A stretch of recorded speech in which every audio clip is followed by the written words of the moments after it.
Olá a todos, espero que estejam bem. Aqui estou eu mais uma vez para partilhar convosco mais uma leitura e mais alguns sussurros.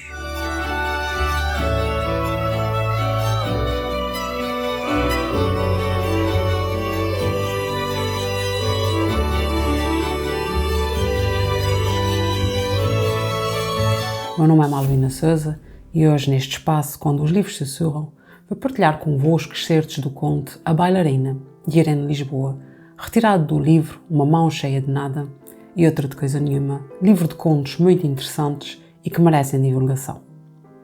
Antes de começar, já sabem, não posso deixar de vos pedir para que, caso ainda não o tenham feito, subscrevam o canal e partilharem os nossos sussurros, para que estes possam chegar a mais pessoas. A Bailarina. Era uma vez uma bailarina, mas uma bailarina de papelão, daquelas que mexem simultaneamente os braços e as pernas. Nunca se cansava e era bonita a valer. Tinha saias de papel frisado. Um dia, penduraram-na numa parede. O rapazito, como se chamava ele, Gustavo, que costumava ir àquela casa, adorava-a, mas ninguém o sabia. Nem a tia mais velha, nem a mais nova. Julgava-o ele. Entrava na sala, dizia 2 palavras aos gatos de veludo que estavam, um de cada lado do espelho, com belos olhos de contas de vidro a olhar para ele, dava mais uns passos e levantava o braço. Anda cá tu, minha beleza! Tirava a bailarina do prego e zás que zás, ela dançava, levantava as pernas de lado, dava aos braços. Que tentação! Gustavo puxava-lhe freneticamente pelo cordel. Dança, dança, minha menina! Dança mais!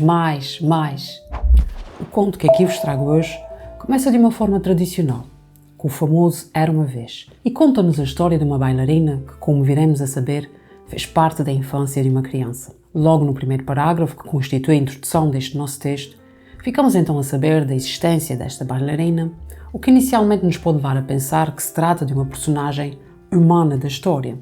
No entanto, através da adversativa mas, somos esclarecidos que se trata de uma bailarina de papelão, e com esta referência começa a ser feita a descrição da mesma, referindo-se que ela mexia simultaneamente os braços e as pernas, nunca se cansava, que era muito bonita, o que é reforçado com a repetição do adjetivo bonita, seguido da expressão a valer.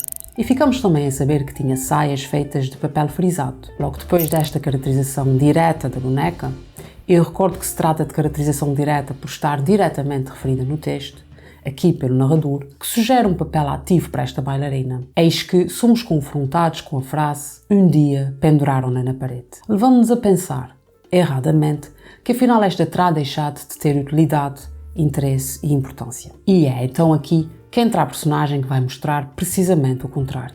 O Gustavo, o rapazito que costumava ir àquela casa, na qual estava a bailarina, que ele adorava e, segundo pensava, ninguém saberia disso. Nem a tia mais velha, nem a mais nova. Temos então aqui a referência às personagens da história, o rapazito e as suas 2 tias, com ênfase para o rapaz que adorava a bailarina, o Gustavo. Assim, para além da categoria da narrativa referente às personagens, gostaria de destacar também alguns aspectos relativos às categorias de tempo e espaço.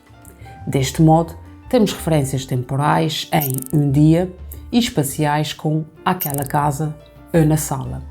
Sendo importante mencionar que estas são indefinidas, pois não sabemos ao certo quando tudo se passa, nem onde fica aquela casa e a sala na qual poderíamos encontrar a bailarina. Esta indefinição também é significativa, já que nos mostra, à semelhança de outros textos que aqui já vos trouxe, que não importa o tempo ou o lugar nos quais as coisas aconteceram, mas sim o que aconteceu e a mensagem que se pretende transmitir, dado que estas, como veremos, poderão associar-se a qualquer um de nós. Podemos ainda referir a categoria da ação, como estamos a verificar se desenvolve à volta de Gustavo e da sua adorada bailarina. E por fim, a última que falta mencionar, o narrador, a entidade que conta a história e que aqui não é participante, já que o faz na terceira pessoa, como podemos facilmente confirmar através das formas verbais era, tinha, costumava ou adorava. No parágrafo seguinte, somos presenteados com a alegria que Gustavo sente ao brincar com a bailarina de papelão, a qual ele chama de minha beleza, a minha menina. E é-nos também revelado o dinamismo da boneca,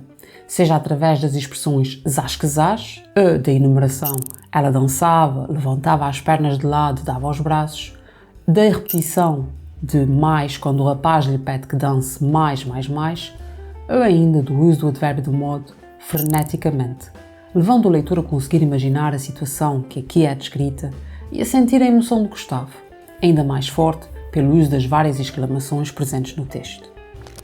Gustavo foi crescendo e a bailarina sempre na parede. Coitadita, mas não se sabe como, envelhecia. Desbotaram-lhe as saias, encheu-se de riscos e esqueceu, tornou-se esquecida. Nem alegre, nem triste, porém sempre de braços no ar e de pernas penduradas. Lá veio um dia mais tarde em que Gustavo tornou a reparar nela. Já ele era um tamanhão, como a bailarina das tias o tinha entretido. E riu-se desdenhoso. Antigamente tinha uma saia cor-de-rosa. A carinha dela é que ainda era bonita. Ele ia tornar a experimentar. Não estava ninguém. A porta encostada. Tirou a boneca para baixo e, como antigamente, sentou-se no chão. Já não tinha cordel para se puxar, bolas. Levantou-lhe um braço, depois o outro, juntou-lhe as mãos. A marota tinha graça. Gustavo sorria àquelas ideias. A porta encostada entreabre-se mansamente e a tia mais nova, já de cabelos grisalhos, pergunta-lhe amável: ainda gostas da bailarina, Gustavo? Foi os teus encantos. Eu não te dei nunca com medo que tu a rasgasses. Não, minha tia, já não gosto. Estava distraído. Não tenhas vergonha. Se quiseres, dê-te por recordação. Muito obrigado, minha tia, mas não é preciso. Esta segunda parte que convosco partilho começa com indicações da passagem do tempo, levando-nos imediatamente a pensar nas consequências desta, quer para as pessoas, quer para a bailarina de papelão. Para tal, diz-nos que Gustavo foi crescendo, ao passo que a bailarina ficou sempre na parede, com a passagem do tempo também a fazer-se sentir nela. Não se sabe como, envelhecia. Desbotaram-lhe as saias, encheu-se de riscos. E esqueceu. Tornou-se esquecida, nem alegre nem triste, porém sempre de braços no ar e de pernas penduradas, de tal forma que chega mesmo a despertar pena, como se pode verificar através do diminutivo coitadita. Gostaria de salientar aqui nesta parte dois aspectos importantes. Por um lado, a espécie de confissão a referir que a bailarina, apesar de ser uma boneca, também envelheceu. Não se sabe como, revelando-nos que, precisamente por ser uma boneca, tal não deveria acontecer, e não se percebe como isso aconteceu. Por outro lado, uma espécie de explicação para isso. Ficou pendurada na parede, esquecida, mostrando-nos que o esquecimento, o não ligar, podem ter consequências negativas. Ainda assim, há algo na boneca que nos mostra que esta pode e espera recuperar os seus tempos áureos, nos quais alegrava Gustavo. Refiro-me ao fato de esta continuar sempre de braços no ar, pronta para dançar. Eis que, através de uma nova referência temporal, lá veio um dia mais tarde, temos um sinal de que algo mudará. Gustavo voltou a reparar nela, mesmo já sendo, como nos diz o texto, um tamanhão, aumentativo utilizado para nos revelar como ele crescera. E Gustavo, com saudades, lembra-se de como a bailarina o entretinha e repara que a carinha dela ainda era bonita, ou seja, apesar das mudanças sofridas pela boneca, esta ainda se mantém bonita. Aliás, o carinho com que Gustavo olha para ela é reforçado pelo uso do diminutivo carinha, quando este repara exatamente que esta se mantém bonita. Tomado por um saudosismo e pelo carinho que sente pela boneca, Gustavo quer voltar a experimentá-la. Por isso, tal como acontecia antigamente, e com cuidado, verifica se está sozinho e se não está ninguém por perto, para que não o vejam. Este seu comportamento pode denunciar aqui alguns aspectos educacionais, já que nos mostra que ele tinha receio de ser apanhado a brincar com a boneca, comportamento que, como sabemos, não é bem visto por alguns pais ou por alguns elementos da sociedade, sendo ele um rapaz. Aliás, tudo isso nos pode e deve levar a pensar exatamente nas diferenças de educação dadas às crianças em função de estas serem rapazes ou raparigas, e que levam muitas vezes à criação de estereotipos que em nada contribuem para a felicidade das mesmas. E isso passa pelo uso de determinadas cores, por brincadeiras e tantas outras coisas. Voltando ao texto, Gustavo percebe que a boneca já não tem o cordel para se puxar, mais uma das consequências da passagem do tempo, mas não se dá por vencido.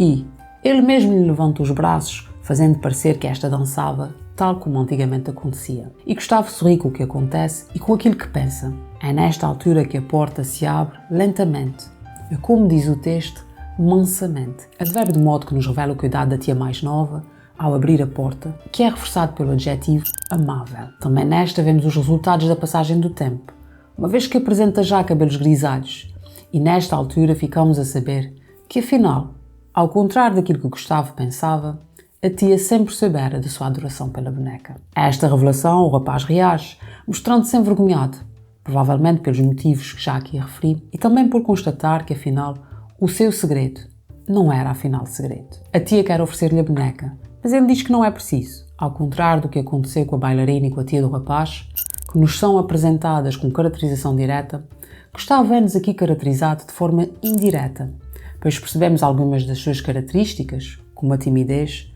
através daquilo que este diz ou faz. Este é um texto muito bonito, que nos revela a inocência de uma criança que se deixa tocar por uma boneca que faz com que se sinta feliz, mas também nos alerta para o fato de não devermos esconder, a ficar envergonhados com o que sentimos. Para além disso, leva-nos de volta à infância, às memórias desta, salientando a sua importância e como estas ficam connosco e nos influenciam de alguma forma, sejam coisas boas ou más. Por outro lado, também nos leva a perceber da grande diferença entre as brincadeiras de antigamente, tão simples e que despertavam tantos sorrisos, ao contrário das que existem hoje em dia, sempre ligadas a aparelhos e a ecrãs, roubando a verdadeira alegria das nossas crianças. Vale a pena pensar nisso. Falemos um pouco da autora desta obra, Irene Lisboa. Nasceu em 1892 no Casal da Morzinheira. Tornou-se professora primária e fez estudos de especialização pedagógica na Suíça, França e Bélgica. A sua poesia, reveladora de uma ruptura com a lírica tradicional, é acolhida com louvor pela crítica.